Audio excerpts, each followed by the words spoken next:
High, আমি নেহা। তোমরা যদি এখনও আমাকে না চিনে থাকো তাহলে অবশ্যই একবার আমার চ্যানেলটা ভিজিট করতে পারো।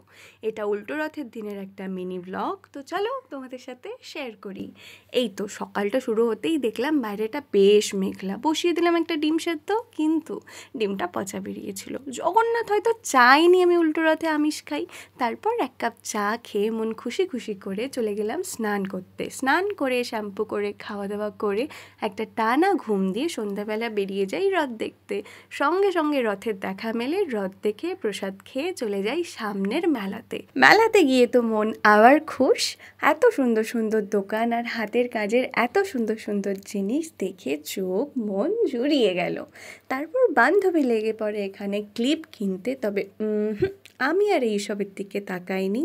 আমি সোজা সামনের দিকে এগিয়ে যাই আর দেখি এই দোকানটা, যেখানে এত কিউট কিউট জিনিস ছিল। তবে সেই সবেও ফোকাস না করে চলে যাই খাওয়া দাওয়ায় ফোকাস করতে। একটুখানি পাপড়ি চাট খেয়ে, দুটো আইসক্রিম নিয়ে দুজন মিলে খেয়ে, পাঁপড় ভাজা খেয়ে দে পিজির দিকে ছুট। বাই।